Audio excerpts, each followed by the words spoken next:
Turabashuje nshuti bavandimwe mukurikiye iyi channel yacu y'Abadiventiste b'umunsi wa karindwi bavugurura, nk'uko tumaze iminsi twiga ibyigisho byacu. Uyu ni umunsi wa kabiri turimo twiga icyigisho kiva ivuka ry'umuvugabutumwa. Uyu munsi rero tugeze ku ngingo ya kabiri.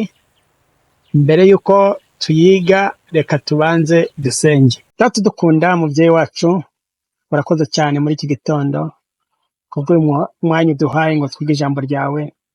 Turagusabye kuduha umwuka wera, adufashe aduhe gusobanukirwa n'icyo tubwira muri iri jambo, maze adushoboze no kurishyira mu bikorwa. Tubisabye mu izina rya Yesu, amen. Duhaye ikaze mwene data watwigisha ingingo y'ejo, reka akomeze atugezeho n'ingingo y'uyu munsi. Mwanya nowe. Murakoze cyane. Ingingo ya kabiri iravuga ibisarurwa n'abasaruzi. Baratubajije ngo igihe Yesu yabonaga abaturage b'isukara baza, niki yabwiye abigishwa be? Yohana igice cya 4:35 kugeza 38. Yohana igice cya 4:35 kugeza 38 hatubwira hati: mbese ntimuvuga ngo hasigaye amezi 4 isarura rigasohora? Dore ndababwira, nimwubura amaso murebe imirima ye uko imaze kwera ngo isarurwe. Umusaruzi ahabwa ibihembo, ateraniriza imyaka ubugingo buhoraho, ngo umubibyi n'umusaruzi banezeranwe, kuko iri jambo ari iry'ukuri ngo habiba umwe hagasarura undi. Nabatumye gusarura ibyo mutahinze, abandi barakoze, namwe mwazunguye umurimo wabo. Mwene data arakoze cyane. Reka nongere mbibutse isomo ryo kuzirikanwa. Ahangaha igihe habonekaga rivuga ngo mbese nimuvuga ngo hasigaye amezi 4 isarura rigasohora, dore ndababwira, nimwubura amaso murebe imirima yuko imaze kwera. Aya ni amagambo yabwiwe abigishwa be igihe Kristo yabonaga abasamariya baza aho ari baje kumva ubutumwa bwiza. Yarongera avuga ati abasaruzi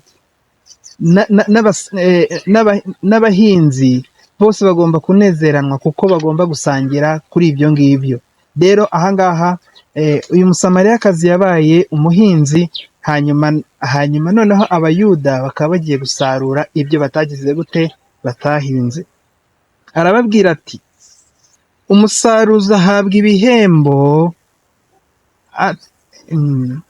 Arababwira ati umusaruzi ahabwa ibihembo, ateraniriza imyaka ubugingo buhoraho, ngo umubibyi n'umusaruzi banezerane, kuko iri jambo ari iry'ukuri ngo habiba umwe hagasarura undi.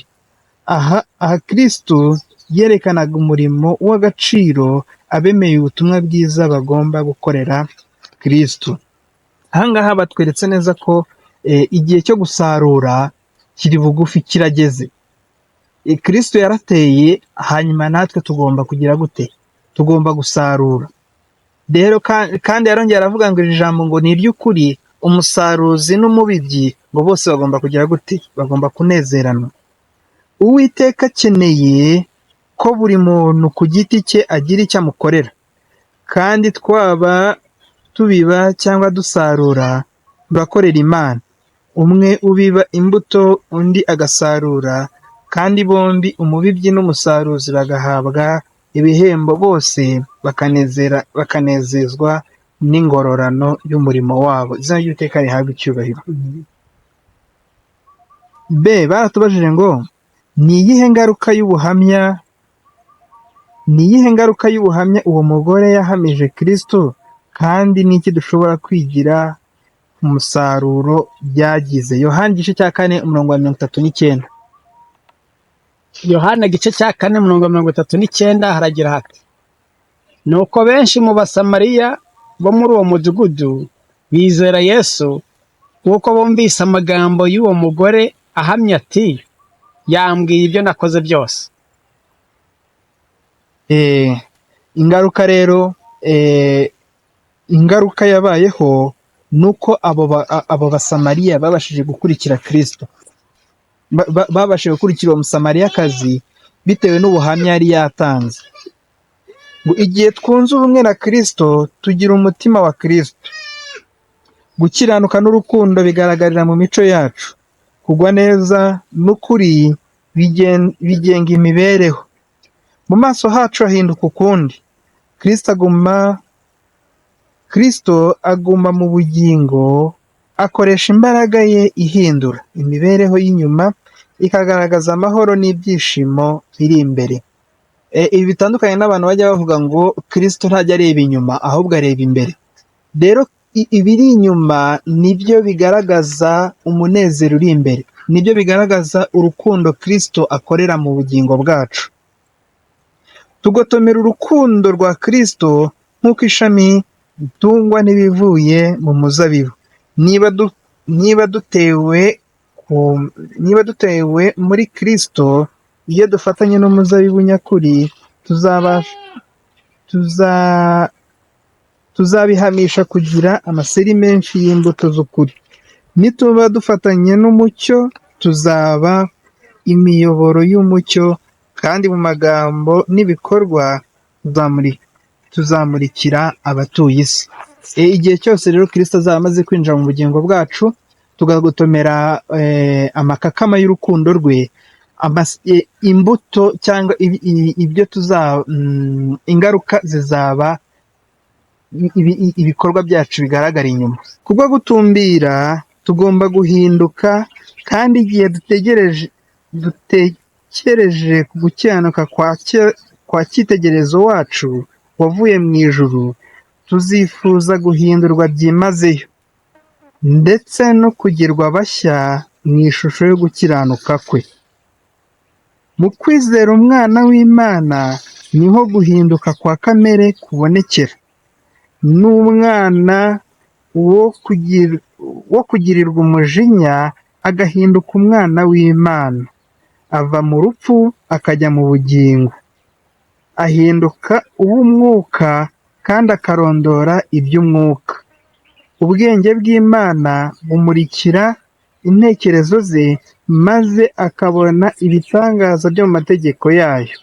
Igihe umuntu ahinduwe n'ukuri, umurimo wo guhinduka kw'imico urakomeza. Izina ry'Uwiteka rihabwe icyubahiro. Rero ahangaha batweretse neza ko igihe Kristo amaze kwinjira mu bugingo bwacu, na wa mwana we kugirirwa umujinya, wa wundi wo kurimbuka, ahinduka umwana w'Imana bitewe n'urukundo Kristo yatugiriye ubwo yatanga umwana wayo ku musaraba. Sinzi niba mwene data hari inyunganizi yakongeraho kuri iyi ngingo ya kabiri.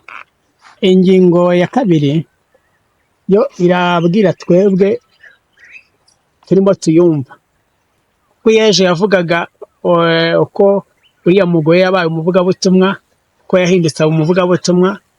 Ingingo y'uyu munsi rero nitwireba cyane, irerekana ko natwe mu gihe tuzaba tumaze kwakira Kristo akaba muri twe, natwe uko tuzamera, natwe tuzamwitegereza, turebe imibereho ye, turebe imico ye, noneho uko tumureba imico ye izaba iyacu, natwe tubashe abandi nabo batureba babone ya mico ya Yesu, bayibonere muri twe.